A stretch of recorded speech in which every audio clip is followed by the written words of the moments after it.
Obwe abeji b'ekibiina kya sinene ya kana hamwe na sinene ya mukago mu ihanga ryona barikwetebekaniza kukora ebigezo ebikuhendera iddaara ebiribakutandika ebiri 10/10/2025 kuri kugenda omu maisho ori omu nyishengero wa Nyabushozi omuri Kiruhura Honorable Wilson Karwenge ayorekire okushasha kwe aha bashomesa abari mu kesharingo ahabwa emishahara.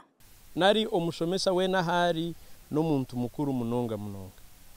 na munonga abo bakushomesa omwishaza lya Nyabushozi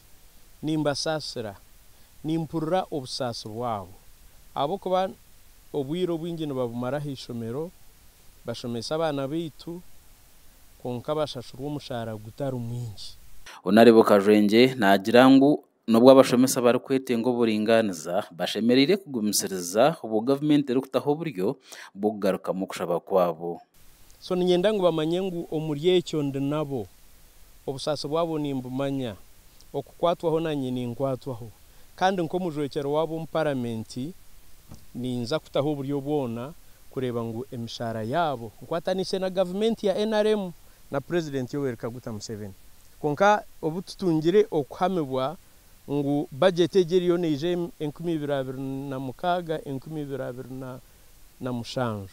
ntuza kwongera omushahara gw'abashomesa na nimbahumuruza bagaricho mberase bashomese abana obunobuna kubi nobuna kubwebizamu nobuna kubwo kubuzubwa. Honorable Wilson Karwenge agambire ebi obwabire nahereza beji ebintu byokukozesa mu bibuzo hamwe no kwetebekanisiza ebirimwe bitabo ebyo kwejusya ebibashomere jira hamwe no kukwatsa amashomero ga Nyabushozi omukutungura no kubutura omutindo gw'ebyo bwegese omuri Nyabushozi. Buri shomero lya secondary school ya Nyabushozi niriza kutunga ebitabo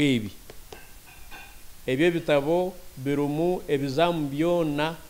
ebyakozerwe omwaka gw'2024 ebya curriculum ensya past papers zona ziryomu. Ebyo bikiriyaho Reverend Canon David Kagumya ori mukuru w'ishomero rya Bishop Sigaro zo muri Kiruhura asimire Honorable Karwenge abukuru muranga gwa mukuru w'ihanga akabutura okushomeye kwe bya science arikurabira omukutaho kwayahayana mu bya science ima abo kutungura obwegese omuri Nyabushozi ekyo kubanza ntumusima abakuyabire member wa parliament yatandika kupromotinga science arukutaho science fair abo amashomero ga Nyabushozi buri mwaka tuine science fair erukubaho ahabwa amashomero gitaga kandi hati yagaruka kozere neco mutano kugira ngo namanya ngo abana beitu bari mu karicura mwensya ebitabo byo kushoma tibukakanyira ahabwa karicura mwejo agaruka katushakira akaturete ibitabo bya revision ahawa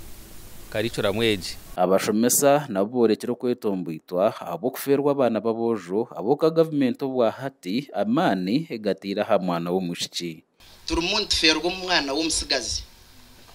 ko kuba no reba statistics tinkuza kuza mu data nyinji ko kuba no reba mu statistics abana bobojo aba registering egesha abaryo mu senior 6 aba registering P7 barakutandika kukora ebigezo byabo